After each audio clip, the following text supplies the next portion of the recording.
정치부 생활을 오래 한 기자가 하는 말은 정치인들이 내가 죽겠습니다 라고 선언하면 그 말은 절대로 죽지 않고 오래오래 살겠다는 말로 해석하면 된다라고 합니다. 맥락을 알고 나니 TV나 유튜브에서 내가 죽겠다고 말하고 순교하자라고 선동하는 말들이 뭘 의미하는가 정확히 파악이 되기 시작했습니다. 그러나 바울의 고백은 이런 정치성 발언이 아닙니다. 여론을 호도하고 대중을 선동하는 것이 결코 아닙니다. 실제로 바울은 매일같이 죽음과 마주해야만 했고 여러 차례 고비를 넘기며 하루하루 근근히 버티며 살아가고 있었던 것입니다. 왜 이렇게까지 하는 걸까요? 마치 죽기 위해 사는 것처럼 자기 자신을 죽음에 내몰고 있는 걸까요? 아마도 하나님의 은혜로 거듭난 바울은 일평생 자신의 과오를 잊을래야 잊을 수가 없었을 것입니다.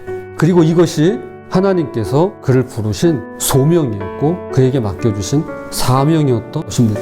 이것은요, 정상적이고 지극히 상식적인 그리스도인이 보일 수 있는 당연하고 자연스러운 반응입니다. 나는 용서받았으니까 피해자는 내 할 바 아니야 하면서 그들을 나몰라라 하지 않았던 것입니다. 그는 끝까지 그 피해자들의 마음을 붙들고 하나님께서 부르신 소명으로 그 사명을 감당하고자 했던 것이었습니다. 바울은 스스로를 하나님의 종이요 예수 그리스도의 종이라고 밝힙니다. 종이라고 하는 요 말은 그가 쓴 편지에 빠짐없이 계속해서 등장합니다. 그는 진심으로 자신을 그리스도의 종이라고 여겼습니다. 종으로서 그동안 자신이 핍박한 사람들의 고통을 몸소 겪으며 일생을 바쳐서 그들이 전하지 못한 하나님 나라 복음을 온몸이 부서지도록 전하고 있는 것입니다. 그분이 전했어야 되는 걸 나 때문에 못했기 때문에 사도 바울은 더 열심히 했었는지도 모를 일입니다. 사도 바울은 지금 당장 죽어도 할 말이 없는 사람이었습니다.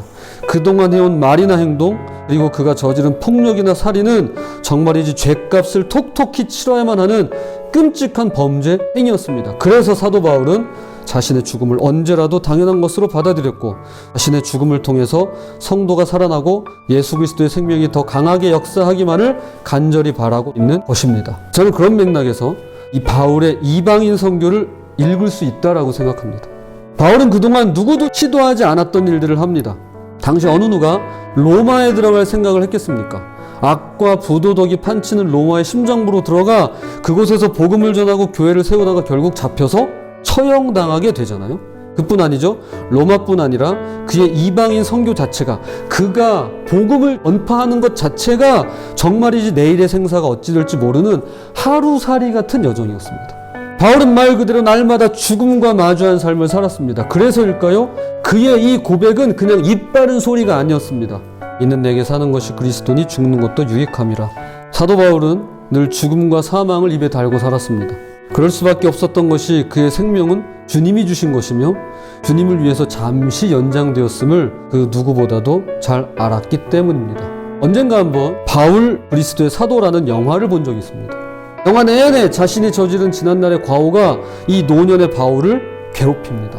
그는 비록 주님께 용서받은 하나님의 백성이며 구원받은 자녀였지만 여전히 슬픔과 고통, 아픔과 괴로움에 가득 찬 그 피해자들의 눈길조차 마주할 수 없는 연약하고 부족하고 허물 많은 죄인이었던 것입니다. 하지만 그럼에도 불구하고 바울은요, 자신의 과거에 매여 살지 않았습니다. 자신의 과오를 부끄러워할지언정 과거에 사로잡혀 있지 않았습니다. 여러분, 우리도 그렇습니다. 우리에게도 과오가 있습니다. 그냥 과거만 있는 게 아니라 과거에 오점이 있습니다. 과오가 있어요.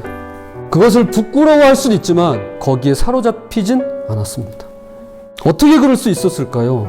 바로 나 중심에서 예수 중심으로 살았기 때문에 그러합니다.